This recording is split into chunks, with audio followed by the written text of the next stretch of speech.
Em virtude da exigência constitucional de aprovação em concurso público específico para cada cargo, o servidor público desviado de suas funções não pode ser reenquadrado. O que é isso?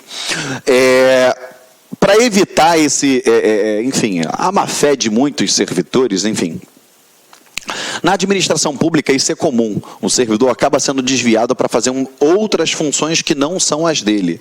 Então, para evitar dele pedir para ser reenquadrado naquelas funções e passar a enquadrar, a entrar naqueles quadros, ele não pode. O máximo que a administração pode fazer é o quê? É ter ele receber a diferença remuneratória em que ele recebeu, ele foi indenizado, mas acabou. O cargo dele é aquele ali e pronto, acabou. Perfeito? Também não se admite a transposição de cargos públicos, ou seja, mudança das funções de um servidor de determinada carreira para funções de outra carreira, seja mediante ato administrativo, seja mediante lei, sob pena de se violar a regra do concurso público. Ou seja, ele está numa determinada carreira, vai lá, vem uma lei, vem um ato administrativo do superior hierárquico e muda aquilo tudo. Não pode. Perfeito? Quanto aos portadores de deficiência, o artigo 37, inciso 8º da Constituição Federal dispõe que a lei reservará percentual dos cargos e empregos públicos para pessoas portadoras de deficiência e definirá os critérios de sua admissão. Lembrando a vocês, tá? Atualmente, com a resolução 230 do CNJ, que passou a exigir lá no seu artigo 19, que todos os concursos de tribunais venham cobrar nos concursos a legislação dos deficientes físicos. Tá? Então isso daqui vai estar muito em voga, então tem que prestar bastante atenção. Outra, esquece essa terminologia pessoas portadoras de deficiência, tá? Que a própria lei traz isso, mas o certo é pessoa com deficiência. Pessoa com deficiência. Perfeito? Essa é a maneira correta de se expressar, tá? A Lei 8.112, ela prevê percentual da seguinte forma, no seu artigo 5º. As pessoas com deficiência é assegurado o direito de se inscrever em concurso público para... Deixa eu apagar aqui para a gente ir. O provimento de cargo cujas atribuições sejam compatíveis com a deficiência que são portadoras. Para tais pessoas serão reservadas 20% das vagas oferecidas de um concurso. Presta atenção numa coisa, não basta que a pessoa seja deficiente.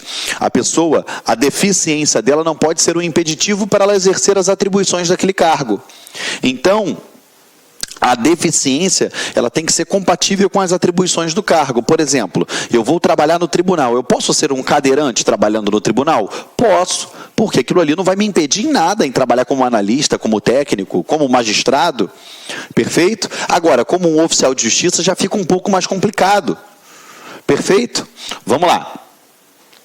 A lei, ela autoriza 20% das vagas para essas pessoas. Perfeito? A súmula 377 do STF, ela diz que o portador de visão monocular tem direito a concorrer em concurso público às vagas reservadas aos deficientes.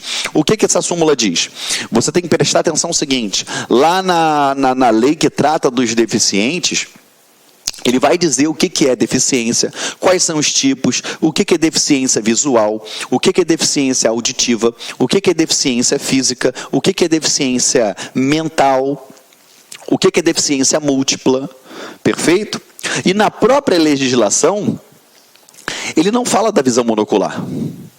E aí é lógico, né? Isso daí gerou muito burburinho, até que o STF, ele produziu a súmula 377 dizendo que o portador de visão monocular, a título de concurso público, ele é tido como pessoa com deficiência. Ele pode concorrer às vagas destinadas à pessoa com deficiência, tá bom? Mas isso não quer dizer que seja um deficiente nos moldes da legislação em vigor, tá bom? Cargos em comissão e funções de confiança. Vamos lá, vem comigo aqui. Cargos em comissão e funções de confiança. Segundo o artigo 37, inciso 5º da Constituição Federal, as funções de confiança exercidas exclusivamente por servidores ocupantes de cargo efetivo e os cargos em comissão a serem preenchidos por servidores de carreira nos casos e condições e percentuais mínimos previstos em lei, destinam-se a atribuições de direção, chefia e assessoramento. Foi o que eu já falei para vocês. Função de confiança, só servidor efetivo pode ocupar.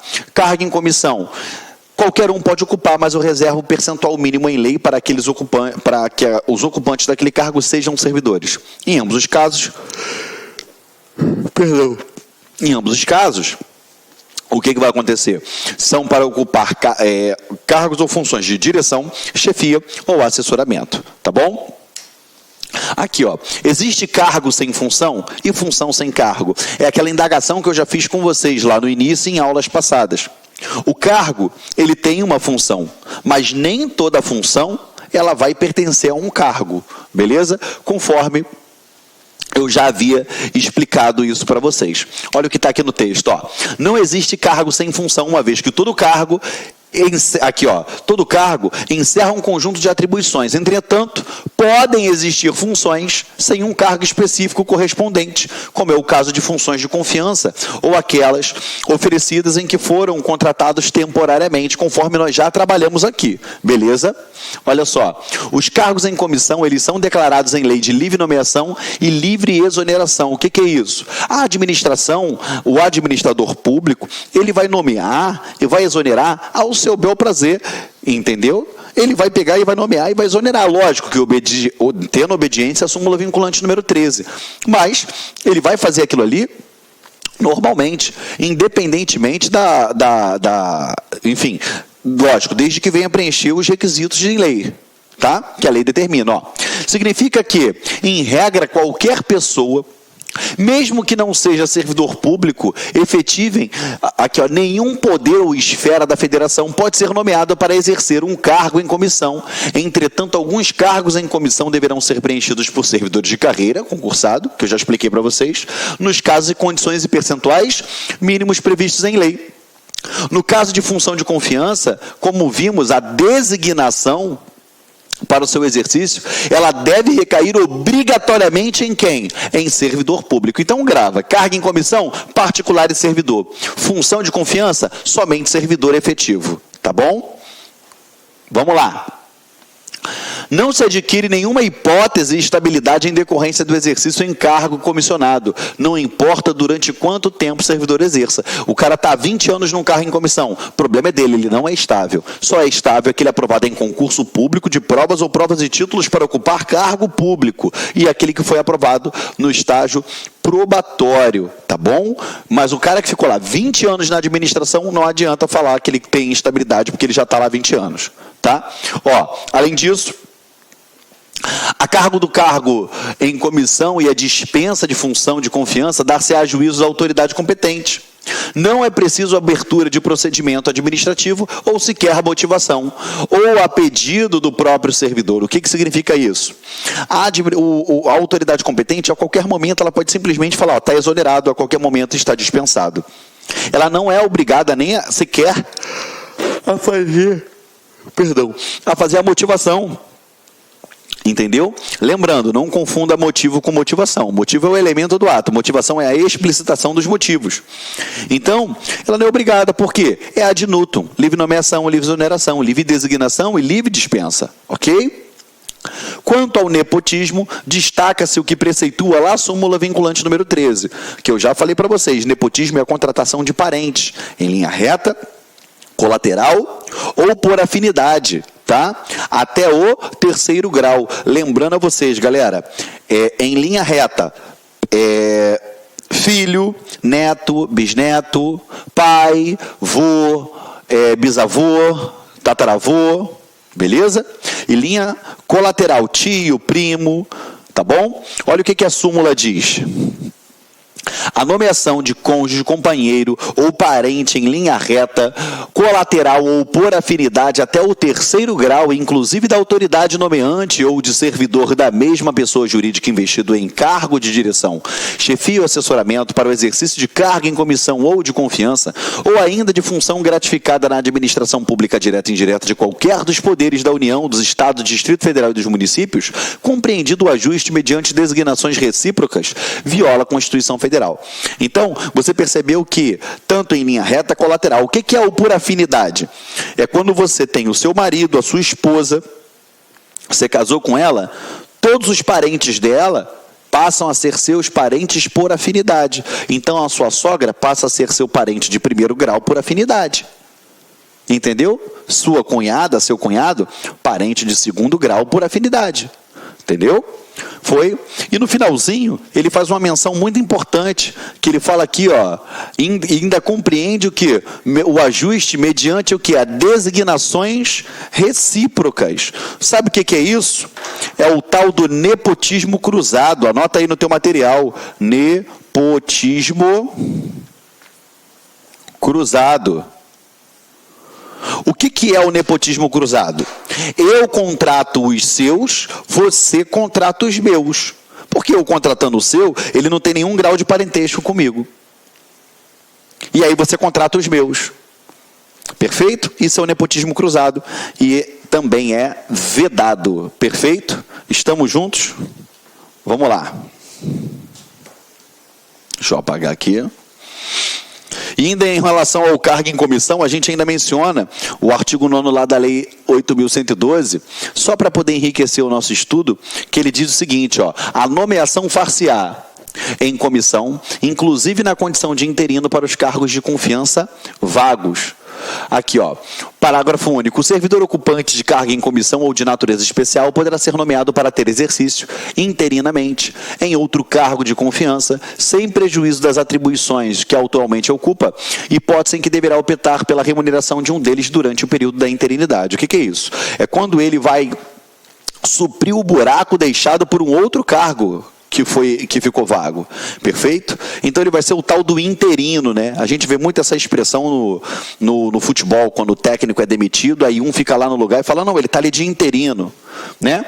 Olha só, veja que se um servidor ocupante de cargo em comissão for nomeado para ter exercício interinamente em outro cargo de confiança, sem prejuízo das atribuições do que atualmente ocupa, ele deve o quê? Optar pela remuneração de um dos dois cargos durante esse período da interinidade. Então ele vai ter essa opção, entendeu, galera? Ele vai optar por onde ele quer receber. Continuando aqui com vocês. Por fim aqui, ó, ela ainda diz o seguinte, a 8.112, que ela prevê uma importante obrigação.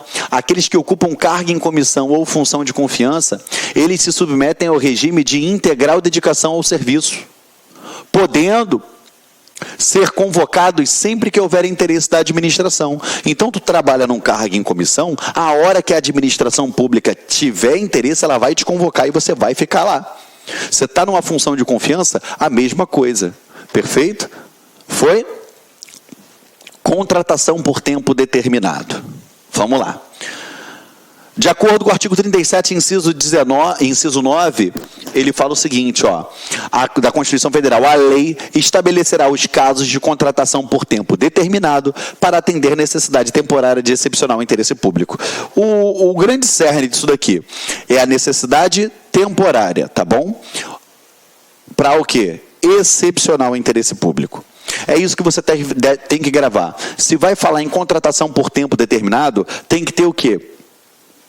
Interesse excepcional, beleza? Necessidade excepcional e temporária, tá bom? É lógico que a gente vê isso daí sendo totalmente desobedecido na prática, mas é o que eu falo para vocês, direito administrativo é a arte de se aprender o que na prática a gente não aplica, entendeu? Perfeito, galera? Então vamos embora, deixa eu apagar aqui para a gente ir adiante. Ó, nessa situação, o pessoal não ocupa o cargo público e não se trata do contrato de trabalho propriamente dito, previsto lá na CLT. Ou seja, ele vai ser a lei que criou aquela situação, aquele cargo, beleza? E, de forma suplementar, a própria CLT. Tá? Que ele fala aqui, então qual seria o regime jurídico dos contratos por tempo determinado? Aqui, ó, o regime jurídico dos agentes públicos contratados por tempo determinado não é o trabalhista e sim o estatutário. Diante dessa constatação, o STF firmou a orientação de que as lides entre poder público contratante e os agentes públicos temporários não são da competência da Justiça do Trabalho, e sim da Justiça Comum, Federal, Estadual, conforme o caso. Perfeito? Quando eu falo de forma suplementar, porque regido serão eles pelo Estatuto, que é a lei que vai reger que rege os servidores públicos, beleza? Mas ele não vai submeter ao regime previdenciário lá dos servidores públicos, ele vai ser o regime de previdência social, aqui o regime geral de previdência social, que é o RGPS, perfeito? É justamente por isso que o STJ entende que os servidores contratados em caráter temporário têm direito à gratificação de insalubridade, periculosidade, percebida pelos servidores ocupantes de cargo efetivo que desenvolvem as suas atividades no mesmo setor considerado insalubre. Beleza? E aqui, ó, e qual o regime de previdência desses contratados? Acabei de falar para você, é o RGPS, Regime Geral de Previdência Social, tá? Você, na qualidade de servidor público, vai se submeter ao RPPS, que é o Regime Próprio de Previdência Social. Aqui é o RGPS, Regime Geral de Previdência Social, tá? E ele ainda tem afirmado que o STF tem afirmado que o inciso 19 do artigo 37 da Constituição Federal, ele deve ser interpretado de forma restritiva, beleza? Porque ele configura uma exceção à regra geral do concurso público, tá? E o que acontece? Isso tem que ser de forma restritiva, porque o concurso público ele é um meio idôneo, entendeu? De você fazer a escolha da pessoa que venha trabalhar com a administração pública. É o meio isonômico de ser feito isso. Beleza, galera? De admissão de pessoal na administração pública. Foi? Ó, finalizando aqui.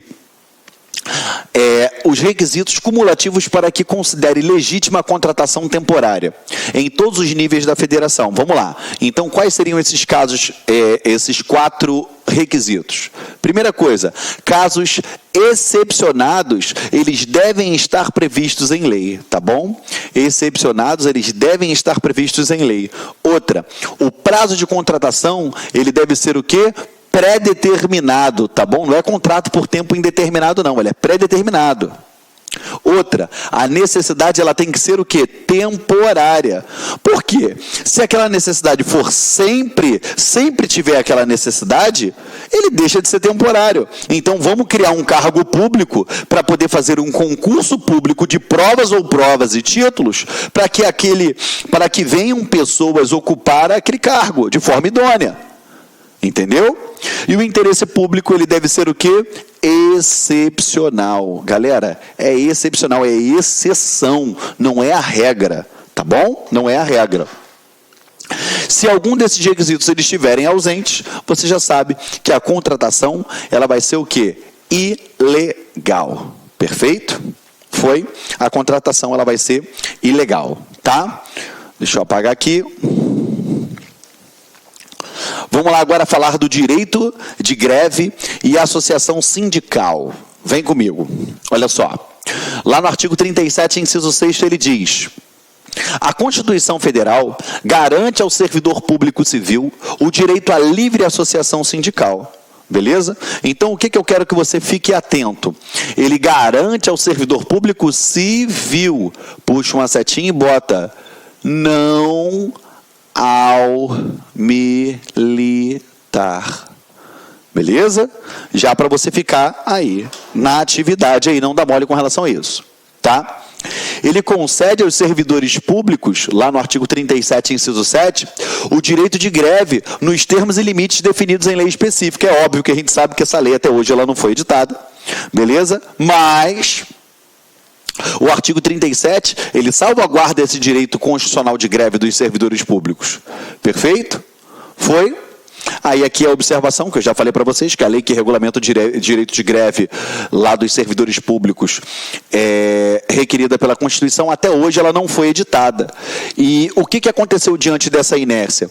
O STF, ele determinou a aplicação temporária ao setor público naquilo que couber, óbvio, o da lei de greve vigente no setor privado. Então, se eu tiver algo semelhante no setor privado, né, que tenha regramentos sobre greve, eu aplico isso no setor público, beleza? De uma forma análoga, até que o Congresso Nacional ele venha produzir essa lei que menciona no artigo 37, inciso 7. Perfeito? Foi? Vamos lá. Então vamos passar aqui, ó. Com relação à greve dos empregados públicos, eu aplico o que está lá na CLT, perfeito? Outra coisa, a sindicalização e a greve, elas são vedadas aos militares, conforme eu já falei para vocês, tá? Já tinha falado da greve, agora eu falo da sindicalização. Não pode, militar não pode ser sindicalizado e não tem direito de greve, tá bom? Remuneração dos agentes públicos. Lá no artigo 37, inciso 10, que a gente vai fazer essa leitura do artigo, tá? Mas eu já fiz um breve esboço com vocês de remuneração, de subsídio, perfeito? Tanto na aula passada quanto no início dessa, e agora a gente vai pegar em cima do texto da lei e vai bater no tópico por tópico. Vem comigo, olha só. A remuneração dos servidores públicos e o subsídio de que trata o parágrafo 4º do artigo 39 somente poderão ser fixados ou alterados por lei específica, observada a iniciativa privativa em cada caso, assegurada a revisão geral anual, sempre na mesma data e sem distinção de índices. Ou seja, se eu vou trabalhar, se eu vou falar a respeito da remuneração, se eu vou falar do subsídio, tem que ter lei que venha trabalhar isso, perfeito? Só pode ser alterado por lei. Eu não posso ter um ato administrativo alterando a remuneração do servidor, seja para mais ou para menos, tá? Outra coisa, ele diz aqui, ó, o sistema remuneratório dos agentes públicos, ele é composto por 3 distintas categorias jurídicas, a saber. Eu tenho aqui, ó, o subsídio, que eu já expliquei para vocês, que é o quê? Uma parcela única, retribuição fixada em parcela única, vedado o acréscimo de qualquer gratificação adicional, abono, prêmio, verba de representação ou outra espécie remuneratória.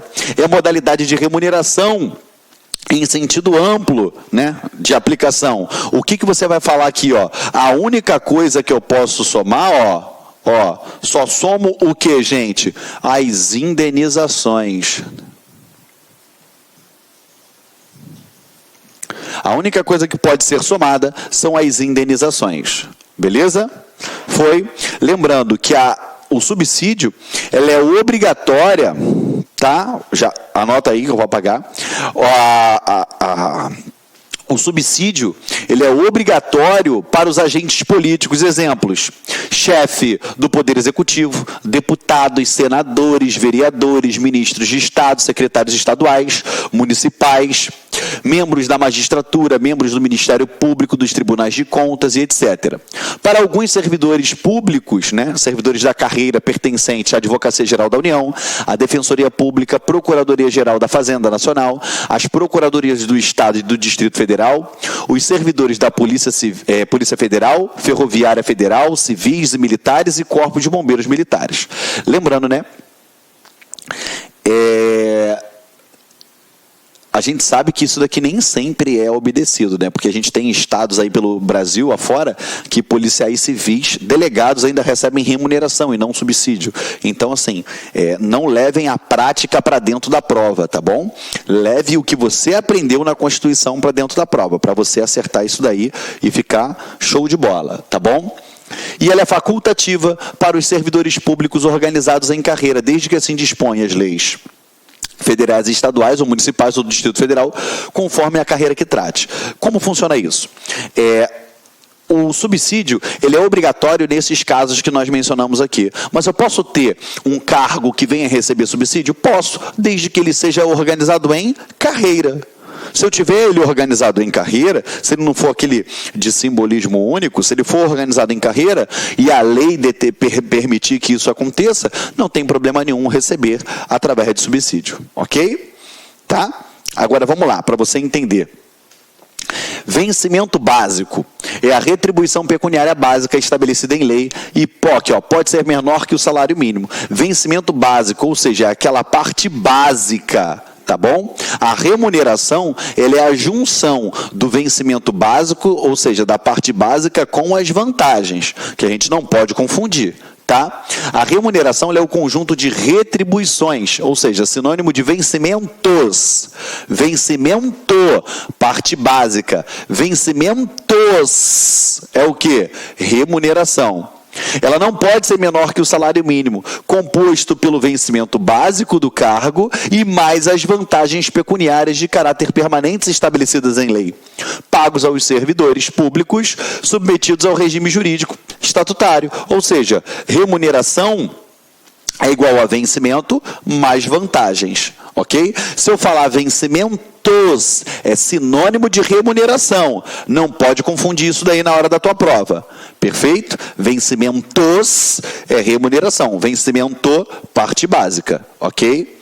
Vamos lá. Salário, contra prestação pecuniária, paga os empregados públicos admitidos sob o regime jurídico, trabalhista, contratual, sujeitos predominantemente pela consolidação das leis trabalhistas, ou seja, pela CLT, tá bom? Que aí, no caso, seriam os empregados públicos lá das empresas públicas e sociedades de economia mistas, tá bom? Para concluir esse estudo sobre remuneração, vale ressaltar que os vencimentos pagos aos servidores dos três poderes, ele obedece o princípio da isonomia, ou seja, da igualdade. Ele diz aqui, ó, significa que não poderão ser diferentes entre si. Olha o que o artigo 37, inciso 13, ele fala que os vencimentos dos cargos do Poder Legislativo e do Poder Judiciário não poderão ser superiores ao pago pelo Executivo. Beleza? É interessante você gravar essa ordem do Poder Legislativo e Judiciário não superiores aos pagos pelo Executivo. Tá? Foi? Estamos juntos? Perfeito, perfeito, perfeito, perfeito. Então, vamos lá. Agora a gente vai com os aspectos gerais da remuneração do servidor público. Vamos. Aqui, ó. Existe-se lei ordinária específica para que se fixe ou altere a remuneração, em sentido amplo, dos servidores públicos. Ou seja, cada alteração de remuneração de qualquer cargo, ela deverá ser feita por meio da edição de uma lei ordinária que somente trate desse assunto. Ou seja, aquela lei específica, aquela lei ordinária, ela não pode tratar de vários assuntos, ela só vai tratar do tópico do tema remuneração, só daquele assunto. A iniciativa privativa das leis que fixem ou alterem a remuneração dependerá do cargo a que a lei se refira, beleza? Dependendo do cargo, eu tenho a iniciativa privativa de quem vai vai dar início àquela legislação, tá bom? No âmbito da administração direta e indireta, ou seja, servidores do Executivo, a iniciativa é do chefe do Poder Executivo, beleza? Então, se for da administração direta, União, Estado, Distrito Federal, municípios, ou então da indireta, autarquia, empresa pública, sociedade de economia mista ou fundações, privativa de quem? Do chefe do Executivo. Quanto ao teto das remunerações, o artigo 37, inciso 11, prevê. Vamos lá. Eu vou ler agora para vocês o artigo 37, inciso 11, e depois eu vou fazer um mapinha mental aqui que você vai ficar mastigado aqui. Tá? Olha para o quadro.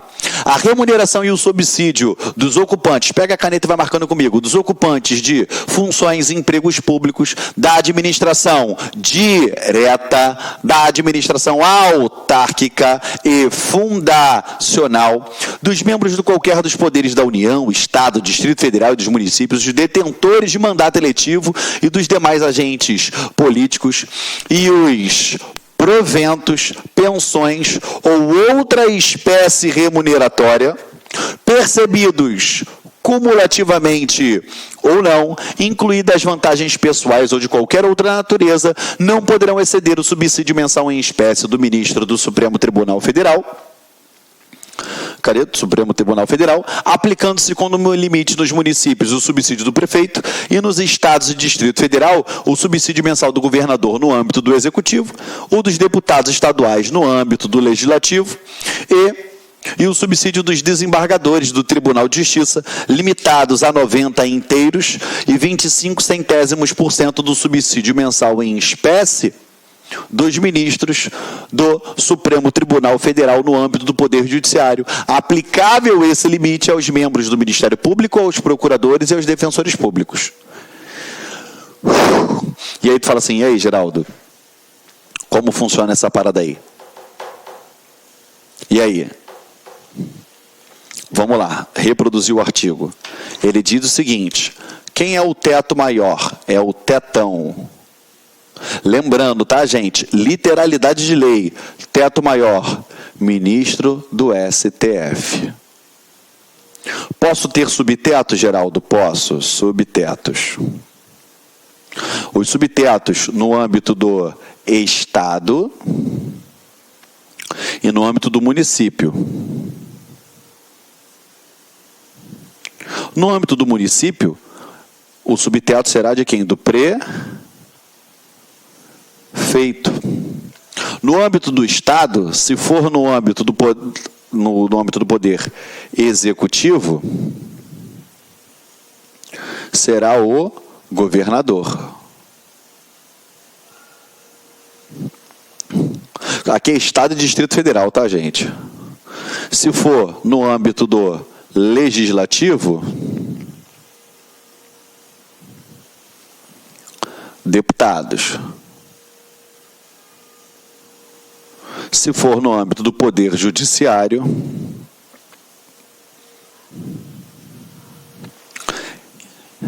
é o desembargador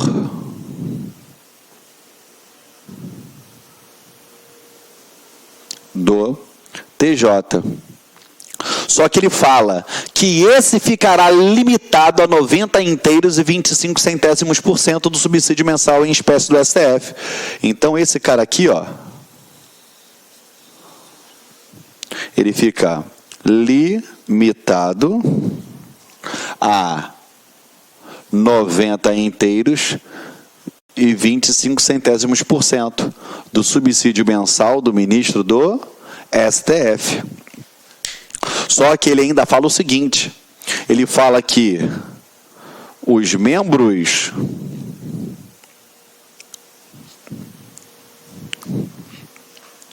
ele ainda fala o seguinte, ó, que ó, membros do MP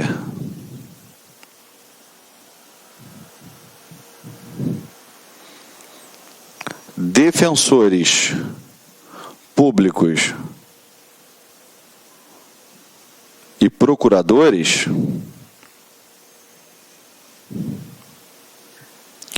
embora eles não pertençam ao Poder Judiciário, eles se submetem ao subteto do Judiciário. É exatamente isso que o artigo fala para você, que o teto maior é do ministro do STF, subsídio mensal em espécie, e no subteto no âmbito do município do prefeito, nos estados e Distrito Federal, no executivo é o governador, no legislativo é o deputado, e no judiciário é o desembargador do TJ, que fica limitado a 90 inteiros e 25 centésimos por cento do subsídio mensal em espécie do ministro do STF. E lembro também que se submetem a esse subteto os membros do Ministério Público, os defensores públicos e os procuradores, que ainda que não pertençam ao Poder Judiciário, se submetem ao subteto do Judiciário. Perfeito? Esse aí é o artigo 37, inciso 11, tá? Bota aqui, ó, 37, inciso 11, para você. Tá bom? Copie isso daí, enquanto eu tomo um golinho d'água aqui.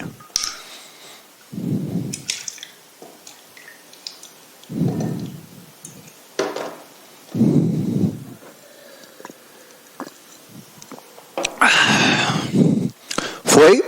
Tranquilo? Vamos lá então. Deixa o tio apagar aqui.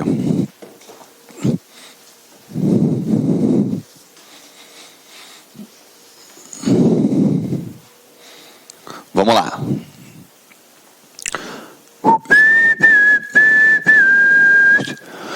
Foi. Ó, o teto abrange tanto os que continuam sob o regime remuneratório, como os que passarem para o regime de subsídio. Engloba os servidores públicos ocupantes de cargo, função, emprego público, e o que significa que o teto independe do regime jurídico estatutário trabalhista a que se submete o servidor.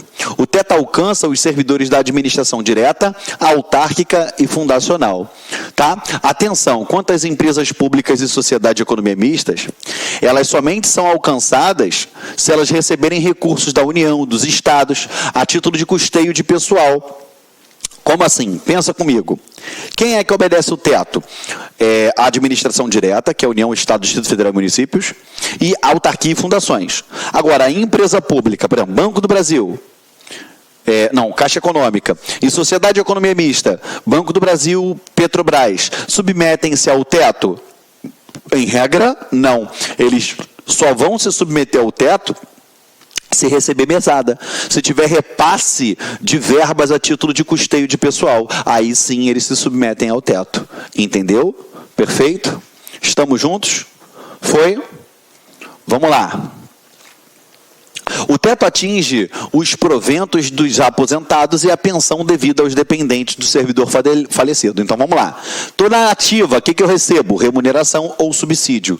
Aposentei, o que eu recebo? Provento. Ah, não, eu sou dependente, o que eu recebo? Pensão, tá bom? Cuidado aí com essas nomenclaturas, tá? Atualmente há um teto geral, que é o do subsídio do ministro do STF, e outros limites dos estados, Distrito Federal e municípios que podem ser inferiores ou, no máximo, iguais ao subsídio dos ministros do STF. Nos municípios, o teto é o subsídio percebido pelo prefeito, conforme eu já expliquei para vocês, tá bom? Lembrando, isso daqui é muito sensível, é muito detalhe para você lembrar. Então, é ideal que você revise tudo isso daqui que eu estou falando para vocês. Entendeu? Vamos lá.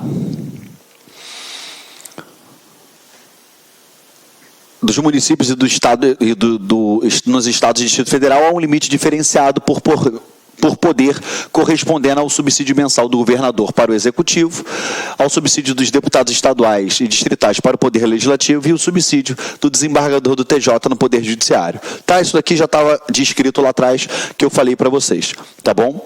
Aqui, ó, eu posso ter um subteto único? Posso. Espera aí, Geraldo, você falou que no subteto no Estado eu tenho no Executivo o do governador, no Legislativo eu tenho o dos deputados e do Judiciário o desembargador do TJ, limitado a 90,25 do STF. Eu posso ter um subteto único? Posso, desde que eu venha ter uma emenda às constituições estaduais ou à lei orgânica distrital. E a partir do momento que eu tive essa emenda, eu posso ter um subteto único, mas esse subteto único ele fica limitado a 90,25% dos desembargadores do TJ, perfeito? 90,25% dos ministros do STF, beleza? E outra coisa, e ele não se aplica a quem? Aos deputados estaduais e distritais e vereadores. É óbvio, raciocina comigo. Quem é que tem o poder de modificar a legislação estadual? São os deputados. Quem é que pode votar uma emenda à Constituição Estadual? São os deputados. E aí, o deputado vota uma emenda querendo criar um subteto único, ele cria o subteto único, porque automaticamente ele vai ser beneficiado por aquilo ali, porque ele vai acompanhar o subteto do judiciário. Porque não pense você que são todos os estados que pagam altíssimos valores para os seus deputados. Tem lugar que paga menor. Entendeu? Então, para evitar esse tipo de artimanha, então é vedado tanto para os deputados e os vereadores estaduais, os deputados estaduais e os vereadores, tá bom? Perfeito, galera? Então, posso ter subteto único? Posso, se eu tiver emenda à Constituição Estadual ou a lei orgânica distrital, beleza? Fica limitado a 90,25% do subsídio do ministro do STF, que é a mesma coisa do desembargador do TJ, e eu não aplico isso aos deputados estaduais e aos vereadores. Perfeito? Vamos lá, continuando aqui com vocês. Ó. Importante a redação nos seguintes incisos do artigo 37 da Constituição. 12. Os vencimentos dos cargos do Poder Legislativo e do Judiciário não poderão ser superiores pagos pelo Executivo. Nós já trabalhamos isso daqui, já expliquei para vocês, tá? Isso daqui ele prima pela isonomia. Isonomia. Perfeito? É vedada a vinculação ou equiparação de qualquer espécie remuneratória para efeito de remuneração pessoal do servidor. Ou seja, eu não posso ter equiparações remuneratórias, vinculações, entendeu? Ressalto para vocês que aquele 90,25%, aquilo ali é um limite, não é um vínculo, tá? Quer dizer o seguinte, todo desembargador vai ganhar aquilo ali? Não. Quer dizer que o máximo que pode ganhar é aquilo ali. Agora, tem gente ganhando menos? Tem. Perfeito? Fiquem atentos com relação a isso daí. Tá bom? Estamos juntos? Foi? Vamos lá. Aqui, ó. Como se vê, os vencimentos dos cargos do Poder Legislativo e do Judiciário, eles não podem ser superiores pagos ao Executivo. E é evidente que o comando somente pode se referir a cargos assemelhados nos três poderes. Tem que ser cargos assemelhados. Eu sou um técnico administrativo no Executivo, eu sou um técnico administrativo no Legislativo, eu estou assemelhado, tá? Tem que ter essa paridade, Beleza? Vamos lá. E outra coisa, é vedada a vinculação ou equiparação de qualquer espécie remuneratória para efeito de remuneração de pessoal no serviço público. Eu não posso fazer isso, tá? Aqui, ó, vinculação igual a critérios, fórmulas automáticas de reajustamento de remuneração. O que seria isso? Eu vou e vinculo. O técnico administrativo vai ganhar 80% do que ganhar o analista. Aí, beleza. Aí vem uma lei e altera a remuneração do analista. Aí automaticamente eu vou mudar a remuneração do técnico. Você está percebendo que vai ser um efeito automático? Ou então eu coloco que um policial civil ele vai ganhar 70% do que ganha um policial federal. Aí a União aumenta a remuneração do policial federal e automaticamente vai aumentar aqui a do policial civil. É para evitar esses efeitos automáticos, tá bom? E acabar ultrapassando a lei de diretrizes orçamentárias, os limites que foram estabelecidos para aquilo. Tá bom? Perfeito? Olha só, essas vedações, reajuste automático de vencimentos, elas existem porque a administração pública ela precisa de previsão orçamentária para pagar seus servidores. Isso daí já é manjado, isso daí a gente já sabe disso daí. Tá? E aí vem a súmula 681 do STF e ela diz assim, olha... É inconstitucional a vinculação do reajuste de vencimento de servidores estaduais ou municipais a índices federais de correção monetária. Por quê? Porque aí eu tenho um índice federal que nada tem a ver com o estado, nada tem a ver com aquele município, e ele acaba extrapolando, acaba estourando os gastos com o pessoal daquele estado ou daquele município. Perfeito? Súmula vinculante 4. Salvo nos casos previstos na Constituição, o salário mínimo não pode ser usado como indexador da base de cálculo de vantagem de servidor público ou de empregado, nem ser substituído por decisão judicial. Ou seja, se lembra que a gente falou que a vantagem ela pode ser inferior que um salário mínimo? Pode. O que não pode ser inferior é a remuneração. A vantagem pode ser? Pode. Outro importante aspecto da remuneração dos agentes públicos, aqui ó, analisamos a irredutibilidade dos vencimentos, já mencionado acima, ou seja, eu não posso ter essa redução dos vencimentos, tá? Aqui, artigo 37, inciso 15, ele diz, ó, o subsídio e os vencimentos dos ocupantes de cargos e empregos públicos são irredutíveis, ressalvadas algumas situações. O STF ele já decidiu que o preceito em foco aplica-se não só a cargos efetivos, mas também a cargos em comissões. Beleza? Vamos lá. Agora, que exceções a gente pode destacar desse dispositivo? Vamos lá. Redução de vencimentos decorrente da vedação de incidência de acréscimos sobre outras parcelas incorporadas ou não ao vencimento básico. Ou seja, é para vedar que uma parcela ou que uma gratificação ela venha a incidir sobre uma outra parcela. Entendeu? Ou então, por exemplo, eu não posso acumular tal e tal gratificação, então eu vou optar por uma ou por outra, entendeu? Coisas desse tipo.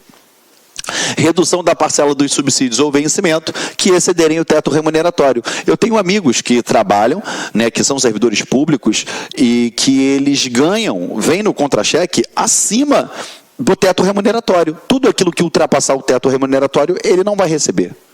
Perfeito? Show de bola? Vamos lá, continua aqui contigo. A irredutibilidade, ela não impede a criação ou a majoração de tributos incidentes sobre os vencimentos, ou subsídios, ou sobre os correspondentes proventos de aposentadoria ou pensão. Então, a irredutibilidade ela não vai impedir a criação da majoração de tributos incidentes, ou seja, o fato dela ser irredutível não quer dizer que eu não possa criar tributos que venham a incidir em cima daquela remuneração, que automaticamente vai diminuir o poder de compra do servidor público, mas isso não tem nada a ver, isso daí não é irredutibilidade, entendeu? É até uma jogada que a gente viu os governos fazendo aí, querendo aumentar contribuição previdenciária, enfim, isso daí é meio ardil por parte do governo. E por último, é preciso enfatizar que a jurisprudência do STF ela afirma que essa irredutibilidade dos vencimentos e subsídios ela é nominal, ou seja, igual ao valor numeral que o servidor recebe, inexistindo garantia de irredutibilidade real, ou seja, igual ao valor real de compra de vencimentos ou de subsídios, tá bom? Por quê? Porque a gente sabe, né, que eu tenho o valor, eu posso ter a diminuição daquele valor de compra, perfeito?